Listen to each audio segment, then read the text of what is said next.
Alors, bonjour, mes amis. On se retrouve toujours devant la rivière. On insiste, hein, parce que c'est un beau cyste. Et aujourd'hui, devant cette belle rivière, nous allons faire un pas nouveau, parce que nous entrons dans notre 13e année. 12 ans s'est accompli la semaine dernière et 13 ans débutent maintenant. C'est toujours passionnant pour moi de remarquer que lorsque quelque chose finit, ce n'est jamais parce que tout est fini, c'est parce qu'il y a quelque chose d'autre qui commence.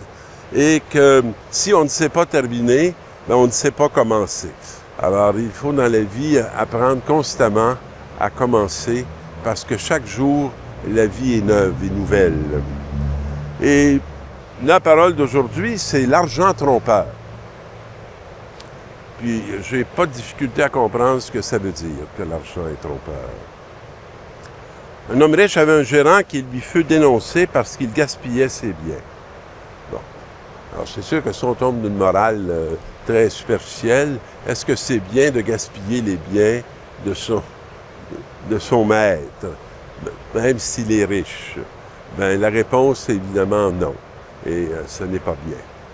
Mais donc, on le dénonce.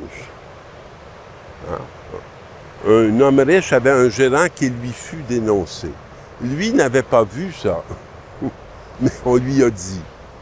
Alors, il fait venir son gérant, puis il le renvoie. Alors, rends-moi les comptes de ta gestion, car désormais, tu ne pourras plus gérer mes affaires. Alors, ce pauvre gérant se dit, bien, je vais faire quoi, moi, hein, si mon maître me retire la gérance? Travailler la terre, je n'ai pas la force. Mendier, j'aurais honte. Je sais ce que je vais faire pour qu'une fois renvoyé de ma gérance, je trouve des gens pour m'accueillir. Et là, ben, on sait qu'est-ce qui va se passer. Il va faire venir des gens. Comment dois-tu à mon maître? Et ben, il va dire 100 barils d'huile. Et le gérant lui dit, voici ton reçu. Vite, assis-toi et écris 50. Et ainsi de même. Moi, je me sens un peu comme ça, comme gérant de la grâce de Dieu. Hein? Et ma grande préoccupation a rarement été de faire de l'argent. Non, souvent les gens m'arrivent avec un sentiment d'avoir fait une chose impardonnable, incroyable, à travers laquelle chaque jour ils se lèvent dans la conscience de ce qu'ils ont fait, pour lequel ils sont mal, puis j'écoute, puis à la fin, je leur remets leur péché. Pour le monde, c'est une très mauvaise gérance. Je veux dire, vous êtes complice du péché. Quand est-ce dans la vie qu'on est complice du péché? Et quand est-ce dans la vie on est complice de la grâce? C'est souvent à partir des mêmes événements. Est-ce que je veux rendre l'autre conforme à l'image que je me fais de Dieu?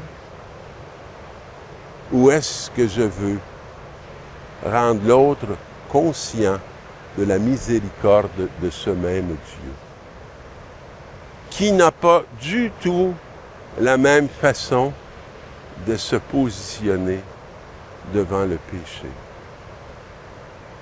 Alors, dans cette belle parole, on va aller voir la première lecture qui nous est proposée. Écoutez ceci, vous qui écrasez le pauvre pour anéantir les humbles du pays, car vous dites, quand donc la fête de la nouvelle lune sera-t-elle passée pour que nous puissions vendre notre blé? Quand tout est mesuré à l'aune du profit, de l'or et de l'argent, et qu'on n'est même plus capable de fêter parce qu'on a hâte que ça se termine pour qu'on puisse continuer à accumuler des biens. et qu'on pense que c'est très juste parce que nous recevons le fruit de notre travail. Bien, notre premier travail, c'est pas de faire de l'argent. Notre premier travail, c'est d'être fécond dans l'Esprit Saint. Combien ça prend d'argent pour avoir un diplôme en Esprit Saint? Bien, c'est gratuit. C'est gratuit. Tu ne peux pas l'acheter. C'est pénible les choses qu'on ne peut pas acheter, vous savez. Parce qu'on ne peut pas dominer. Parce qu'on ne peut pas posséder. Parce que cette réalité-là nous échappe. Alors, qu'est-ce que notre ami Paul va dire dans la deuxième lecture à sa communauté? J'insiste avant tout pour qu'on fasse des prières de demande. Moi, je connais beaucoup de monde qui passe leur temps à prier, mais c'est jamais à Dieu. Toujours des demandes pour obtenir de l'argent. Mais à des hommes influents, à des gens de qui ils pensent qu'ils pourraient recevoir un grand bien, puis leur faire un grand bien. D'intersection et d'action de grâce. Hein? Je connais beaucoup d'hommes qui vont rendre des services à d'autres personnes pour monter en grade, pour que les autres les reconnaissent. Mais ici, c'est intercéder en action de grâce pour tous les hommes, pour ceux qui ont des responsabilités d'autorité, qui vont être critiqués du matin au soir, qui vont être méprisés, hein? Surtout s'ils veulent faire la vérité, puis s'ils veulent servir le bien. Alors, Paul incite ses frères et ses sœurs à entrer dans une prière qui est tournée vers Dieu. Parce que c'est là qu'on reçoit l'Esprit Saint. C'est pas dans les bénéfices de ce monde-ci. Alors, eh bien moi, je vous le dis, faites-vous des amis avec l'argent trompeur. Faites-vous des amis avec la miséricorde de Dieu. Faites-vous des amis avec des gens qui sont dans des situations où vous pouvez alléger leur fardeau. Parce que votre maître n'est pas un comptable, mais parce que votre maître est un amoureux d'une humanité qui se vit pleinement, qui se vit sainement. Et qu'est-ce que le maître va dire à ce gérant finalement?